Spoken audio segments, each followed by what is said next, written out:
Hey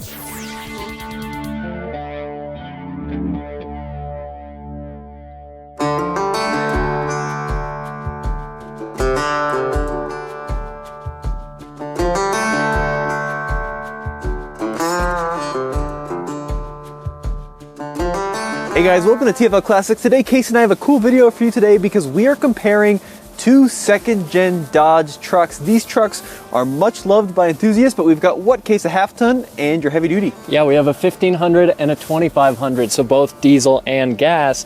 And I like the diesel a lot better than the gas, but we're going to look at differences between these two because actually this 1500 has some pretty cool items on it. It's not purely just a boring little 1500 gasser. Got some cool bits. Well, why don't we start out by popping the hood on the white truck and talking a little bit about the engine choices. Now, this second generation of Dodge Ram truck came out for the 1994 model year, and they built them all the way up through 2001, 2002. It's a little fuzzy there, we'll get into that in a second. But two very different trucks here, because even though they look the same, underneath, big differences and kind of big contrast. So tell me about what's under the hood of the white truck, Case. Well, what's actually interesting is that both of these are 5.9 liters. This is the 5.9 liter Cummins. It's a turbo diesel, inline six. These are great engines. Mechanical fuel injection on these earlier models, like my 94, and they're just super bulletproof. There's a ton that you can do to tune them up, which I actually have done. So it's got bigger injectors, aftermarket turbo, manifolds, governor spring, valve springs, just a ton of stuff. It's a huge, long laundry list of parts that have gone into this truck.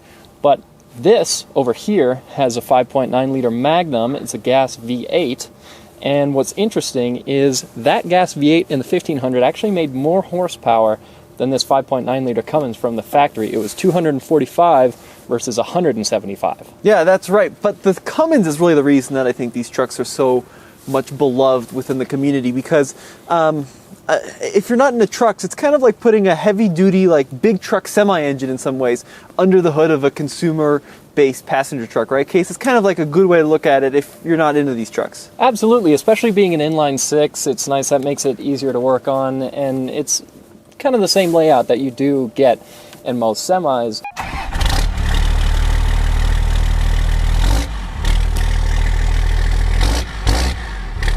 What's really great about these engines is they're super durable. These are considered some of the most durable engines that you can get in any non-commercial diesel truck. And that's the reason that so many people like them, buy them, tune them. They have such a big following. It's the reason that I got into this truck, is because this engine is just awesome. Even though this made less horsepower from the factory than that gas engine in that 1500, it made a lot more torque. So that was 335 pound-feet of torque originally. This was 420. So for pulling applications, it still had a good amount of torque, but yeah, this truck from the factory, the way that it shipped, it was slow. And Blaze likes it too. Yeah, Blaze likes my license plate. What are you doing there, buddy? But the cool thing about these trucks is they're super easy to make them really, really fast. So let's talk about what's underneath the hood of the black truck. This, of course, is the 1500. Now, we had a couple of different engine options depending on the year. This one is, where's the cap? You know these trucks better than I do. Right in the middle. Oh, there you go. This one is a 5.9 liter, as Case mentioned. Now, the gas engines in this kind of era of truck were called the Magnum, right? Yeah, and the Magnums, from everything that I've heard, I haven't owned one myself, but they're good engines. Really, the biggest fault in this truck is the automatic transmission. And it's the same with the heavy-duty trucks. Those automatics, you can build them out to take more power and be tough, but it takes a fair amount of modification. Manuals like the NV4500 that are in my truck, you throw a different clutch in it, and there's a fifth gear fix that you a lot of times, you should do. But other than that, those are pretty bulletproof transmissions. These automatics that came in these trucks from the factory are not that great.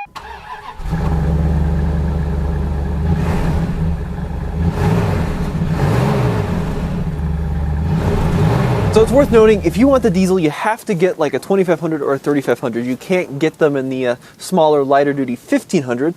What you could get was the V6. Then there was a 5.2 liter V8, and then this was the big one, the 5.9 liter V8. Horsepower rating, 245, torque, as Case talked about, like 325, 330, which is not a lot by modern day standards, but back in the day, that was pretty good. Big issue with these engines, they're very unfuel efficient. I mean, they just suck through a lot of gasoline at an alarming rate, especially the 5.9s. The 5.2s I've read are a little bit better. The 5.2s also like to rev up a little bit higher, but for a pretty solid engine, the Magnum series not bad. And then if you wanted an HD gas engine, you could also get the V10, right? Yeah, the V10 was very cool. 8-liter, it's a similar design to what they ended up using in the Viper. The 8-liter V10 was a cool engine, but I like the Cummins a lot more. And that brings us on to a little bit of styling on these trucks. What's kind of cool is that this has the sport front end, so the sport bumper, and this has the more standard, more traditional truck front end, so it's maybe not as zoomy. Yeah, I don't really understand this, but like in the second-gen Ram community, people love the sport bumper that's got kind of these more aero bits down low with the big nostrils there, and then of course the fog lights. This one's missing its tow hooks, but that's where those would live. So one of the cool things about the second-gen Dodges that made them so unique is actually the styling. They had this really unique kind of like big truck look, almost like a big rig, where you had the fenders that sat lower than the hood line, and that is one of the things that definitely is appealing about these trucks. Blaze is still, of course, enjoying the front end of Case's truck much more than the black truck. But if you like the way they look, it's pretty easy and cheap to get replacement parts like the grill, right, Case? Yeah, replacement parts on these trucks are super cheap, and that's kind of nice because they do wear out pretty quickly. As you can see from this unrestored 2001 Ram 1500, the clear coat's peeling off. Stuff like that obviously isn't cheap to redo. Paint's expensive, but things like this grill right here where the black is wearing off, these are inexpensive items. A set of new headlights, you could get one of those on eBay for around about $60, and they're good enough quality. But actually, one thing that I think is interesting about these sport bumper trucks is if you look, the bottom of the grill has a little bit of a rounded shape to it, whereas on the non-sport bumper front ends, it's just flat. So, yeah, a couple extra differences there. Now, in terms of the actual truck and cab configuration, tons of different options. Well, really, there were two different options. I don't know if you'd call that tons, but we'll talk about that in a second. So, of course, first of all, you had the single cab, which is just the front seats, really nothing behind the front seats, and then a little bit of storage. Yeah, and then over here you had the quad cab or the club cab, depending, and that was the front seats with these little mini seats back here. So talk to me, Case, why you bought the single cab versus the longer cab configuration. Well, it's funny. When I got my first car, it was a 4-door Mazda hatchback, good little car, especially for living in Atlanta, not so much out here for Colorado, but that was a 4-door, and my weekend vehicle, my great-grandfather's Mercedes, also a 4-door, so I always wanted a 2-door, and it just so happened that the 2-door I ended up buying was a truck. But I love having the 8-foot bed. If I had gone for an extended cab with an 8-foot bed, this would have been a massively long truck, and here in Boulder, it's just not that much fun to park stuff like that. So I ended up going for the single cab, long bed, and it's enough space because I can put a third person in the center of this truck if I need to. And it's not the most comfortable, being that I have to shift kind of right in their lap, but it's usually only friends that I drive with. And behind the seats, you can see we've got a little bit of storage, some nets, some bins. So you can actually throw some stuff back there, but for example, if I'm riding with one of my roommates and we're going to get groceries and we have a lot of stuff, a lot of times we just end up throwing it in the bed because there isn't a ton of room up here. Now, when you look at this truck that's got, every company has a different name for it, but let's just call it the extended cab, right? Because that's the most common term. You, of course, have the front doors that open normally, and then on this truck, you have these little swing-out doors that open the wrong way. Now, Case is telling me something funny. On the early trucks, you could also get the longer cab, but you didn't actually get the little mini doors, so you just had the front doors and you had to kind of crawl your way in. But by 2001, of course, they added the doors on both sides, which is a nice perk. Yeah, if I'm not mistaken, I think the doors that actually open came out in 98. Okay. And I think the extended cab launched in 96. We'll have to double check those numbers, but it's definitely nice to be able to actually open up these doors and make it easier to get into the back of the truck. Another difference between these two is that the interior was completely redesigned halfway through this run. So the second-gen Ram is from 1994 to 2002, and as you can see, that interior is a lot different from this one that's in my 94. And we'll talk about that in a sec. Case is jumping the gun here. We still have to talk about the different beds, too. So this is, 6.5 feet, right, I think, on the extendeds? This bed? Well, we've got a tape measure. We could find out. Yeah, why don't you grab the tape measure? I think it's 6.5, and then, of course, you could get the 8. But you can't get, a full crew cab. So modern-day trucks, of course, have the big full 4 doors. couldn't do that in the second gen Dodges, which is interesting. This bed is about 78 inches, so yeah, a little more than 6 feet. Yeah, so 6.5 feet. Another big difference between these two trucks are the axles under them. As you can see here on this 35-inch wheel tire setup, we've got an 8-lug axle. It's a Dana 60 in the front and a Dana 80 in the back. The automatic versions of this truck usually ran Dana 70s in the back, but my truck being a manual ran the same Dana 80 that they would use in the dualies. Whereas over here on the Ram 1500, you have a Dana 44 on the front, and then what is it in the back, Tommy? Ooh, I'm not sure, but it's not as beefy as the It's definitely not a Dana 80. No, it's not that beefy. 5-lug wheels, of course, mean the axles aren't as strong, so not quite as good for modifying to crazy lengths. But so something kind of interesting is this, I think, was one of the very last full-size half-ton four-wheel drives that still had the solid front axle. Right. It may have been the last half-ton four-wheel drive with the solid front axle, which is kind of a cool thing. And then coil springs in the front on both of them and leafs in the rear. Yeah, and actually, for its day, this Ram 1500 was pretty off-road capable because this does have an off-road package, which added a slight suspension lift. You had tow hooks in the front, and then this actually has a limited slip differential, which my truck doesn't have. So off-road, this might even be better. And the off-road trim is really cool too, because you've got more skid plates. You also have a stronger front axle, so the Dana 44 is upgraded in the front. Bigger tires, different wheels. I mean, the off-road package is pretty cool. And if you look at them side by side, like, you probably think, oh, that heavy duty is just as high, but that truck's pretty lifted, and this truck is bone stock, and they sit fairly level.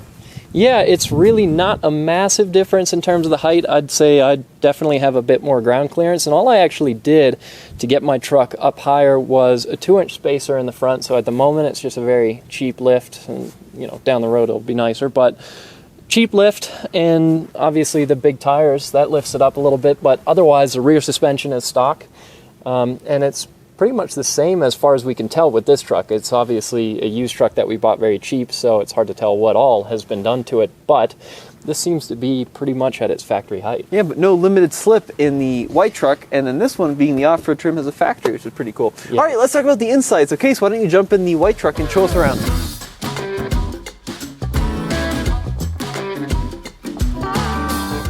Stepping inside of the 1994 Ram, you can see we've got a very basic, simple layout, and it's much more dated looking than the updated interior that went into that 2001 model.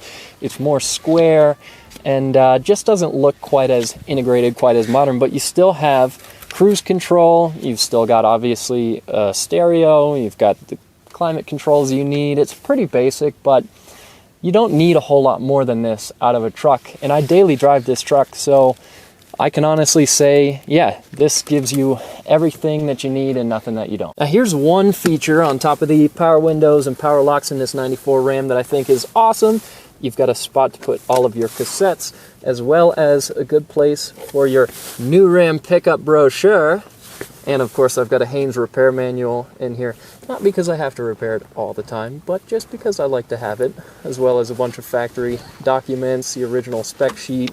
So it's pretty nice to have this system of organizing your things right here in this console, and it's set up way different in that newer Ram, but I like mine better. So as Case mentioned, the 01 truck has a much nicer interior than the old one. Some interesting upgrades. We have dual airbags, so both driver and passenger airbags. I think the cup holders are far better on these later trucks than these super early ones. It's just a much more kind of usable interior. This one, of course, also has a bench up front, and then you can lift up the center portion. And my favorite part is the very 1990s city bus looking upholstery. It's really cool. Something interesting about these trucks, though, they all pretty much have this issue given enough time, but the dashes are really, really poorly made, and they crack and they actually crater completely.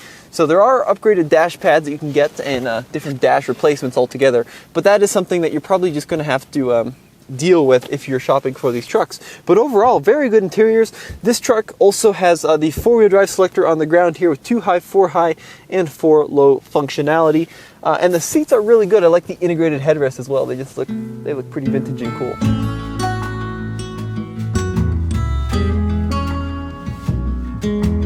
Now the big issue with these trucks, after doing a bunch of research, and of course talking to Case, who's seen a bunch of them, the transmissions. You could get either the 1500 or the 2500 in a manual or an auto. The manuals are much, much better from what I've read. The automatics, it doesn't matter if it's the 1500 or a 2500 or whatever, they just have such a high failure rate. And it's not really a question of if it's going to fail, it's a question of when it's going to fail. And that's kind of what solidified this truck's reputation of having bad transmissions. Not the sticks, it was always the automatics. This one is pretty good. I think Case thinks it's slipping a little bit. I'm not convinced. It also has an aftermarket trans cooler, it looks like, so that'll help save its life a little bit, but something to look out for. Looking in the bed of this Ram 1500, we've found that there are holes where a fifth wheel hitch would have been mounted, which is interesting because this Ram only has a tow rating of about 7,200 pounds, and that's compared to a tow rating of 11,900 pounds in the 12-valve Cummins Ram with a 5-speed manual and 410 gearing.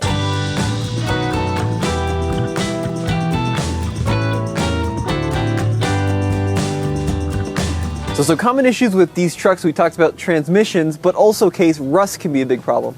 Absolutely, and I know from experience because my roommate and I, before we painted this truck, we had to do some patches of rust in the wheel arches. We've got some video footage of that, and yeah, rust was very common on these trucks, but otherwise, they're pretty solid and pretty reliable, depending on what motor you get and how it's been taken care of. The other nice thing with these second-gen Rams is that they're not very expensive. Well, let's talk about that. So we paid $5,000 for this black truck. It's got 124,000 miles on it, but it's four-wheel drive and pretty much completely rust-free with a clean title. And that's pretty decent. I mean, it seems like in Colorado, from the ones I've seen, like $5 to $6 grand will get you a decent four-wheel drive second gen in the 1500. But what about the diesels? So some of these diesels can get up to $30,000 or more when they're in really great condition, which is hard to find. Mine in particular, I bought for $8,000. I've since put a lot of work into it, but that's a good deal for a four-wheel drive manual truck like this with that solid of a diesel engine. Not too bad of a deal. But the second you start adding money in the engine to make it go quick, that's when things get really expensive because you can easily put the value of the truck right back into the engine. Yeah, especially if you want it to be reliable. And the way that I've built out my truck is specifically to be reliable because I use it often for climbing, backcountry skiing, fishing, and I don't want to be in the middle of Alcova, Wyoming, 100 miles from any repair shop and have anything on this truck break. So really a lot of that cost went into bulletproofing it. But realistically, you can make them fast for not too much money. I mean, a high-performance clutch is expensive. Injectors aren't cheap. There's a lot of components that you have to throw on these that, yeah, it costs some money, a new turbo, things like that. But in theory, you can make one fast for not too much money. Well, let us know what you guys think in the comments section below. Which truck would you buy? And what are your impressions and experiences with the second-gen Ram trucks? And as always, this is Tommy in Case. Yeah. Go back to TFL Classics for more videos on old trucks like these. Should be getting some, especially this black Ram off-road pretty soon, so we're excited to see how that shakes out. Yeah, and I think what we're going to do soon is do like a 1500 versus 2500 at the ranch. I think that'd be really cool.